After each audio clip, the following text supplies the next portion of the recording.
Grant and Cheryl, both of you, thank you for that. You've certainly set a high standard for me to now live up to. Thank you for that, that's wonderful. Just to begin really by thanking everybody for travelling to be with Emma and I, both on Thursday and today. This really means the world to us. Also, although he's not present, I'd like to register our thanks and appreciation to the Reverend Richard Holden, who really provided us with a fantastic service today. That will always be a good memory for us. We're happy to share this day with you all, and not even the weather could have spoiled it for us. However, while we're sorry Helen and Amelia had to leave early, we see 3 more empty seats that are not visible to you. Firstly would be my best mate Nick from Japan, but more importantly Emma's sister Alice and her brother Sam, who were unable to make the trip. For us it would have been absolutely wonderful had we been able to come with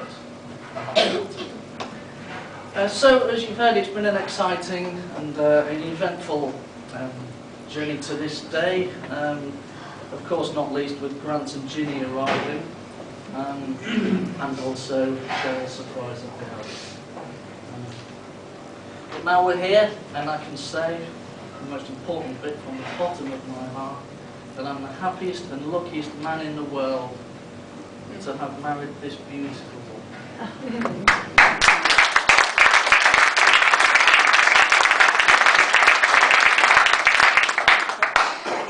Thank you so much for marrying me. You look absolutely beautiful today. I was the happiest man in the world when I watched you walk up.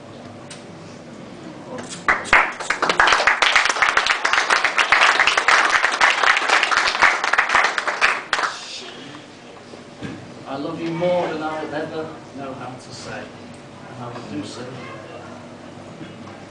All I ask, however, is that you remember, even when I've misunderstood the rules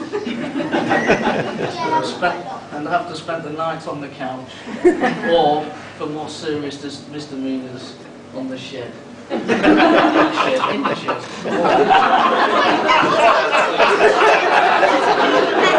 On the shed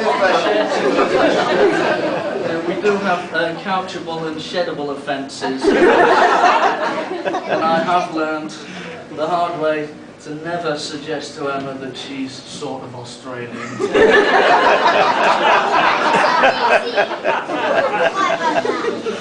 Okay, for everybody that knows me, it will be no surprise to learn that I met Emma in the pub. Had she not appeared behind the bar in the Royal Oak, we would never have met, because I was never anywhere else. Well, 2 years ago she did. And when I asked her name, I didn't understand her Kiwi response. So it became a little bit awkward, and after a few days, obviously, I really needed to use a name, and I didn't know it, so I had to ask somebody else.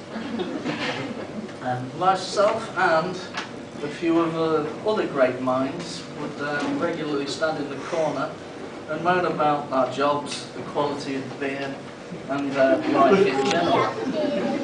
And apparently early on, Emma had begun dreading us coming in, commenting to a friend that it's not as if they're homeless.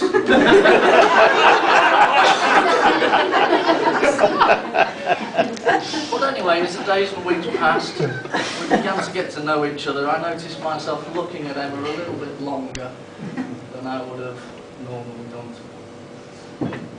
And then we clicked. However, and perhaps understandably, the landlord of the pub had a strict policy of not allowing staff and punters to get over friendly, probably for revenue protection. And in the following weeks I would stand in my usual place, and then Emma and I would meet in secret around the corner when she'd finished work, like 2 naughty kids. Until, of course, such time as we were spotted walking down the street hand in hand. The game was up and the secret was out. Fortunately though, this coincided with the landlord leaving, And being the capable soul that she is, Emma was asked to run the pub for a few months until another manager came along.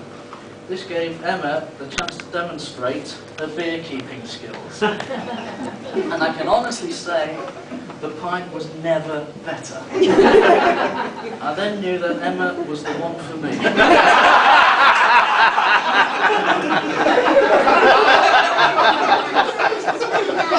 Not only is she beautiful, intelligent, caring and funny, she knows how to look after beer. I thought if she can look after beer, she can look after me. Anyway, by way of insight into our relationship, we always say, it's as though when there's just the two of us in the room, we always say that we feel like we're on our own. That's just our way of expressing just how comfortable we are with one another, and we're like that all the time. And so, anyway, after some tentative comments about the subject of marriage, with the coming in of 2008 being a leap year, we began talking more seriously about the subject, and we came to the conclusion that actually this is what we both want. So it came time, a few months later, to meet the prospective father-in-law by telephone. And after a few conversations, I plucked up the courage and asked Graham for his blessing. Even though I'd rehearsed my lines, I still fluffed them. But thankfully, he gave his blessing, and to quote, "You have my blessing with bells on." That meant a lot to me, thank you. And so to Cheryl and Grant, thank you both so much for your support, to both of you. That means such a lot to me. Thank you both for travelling as far as it's possible to travel to be with us on our big day. Cheryl, seeing Emma's reaction was worth all the stresses and strains of keeping the secret. I promise both of you that I meant my vows, and I will look after and love Emma always. To Mum and Dad, this is my opportunity to thank you for the loving family upbringing we were so lucky to have had. As a family, we have always had a lot of love and laughter between us. For that, I can never thank you or love you enough. And again, thank you for your support in helping us arrange this wedding. I'm supposed to hand something. Sorry, I'm just losing my place. Although she's only sitting right here, but this is for you. I hope they stand up. Sorry, I'm blocking you there. Fine.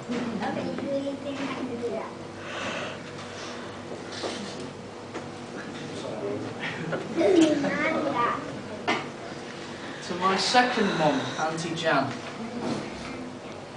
and to Brian, Alison and David and Grace, thank you for your enthusiasm and loving support, especially today, and especially this evening. Our wedding, and no doubt our photos, could not have been the same without you.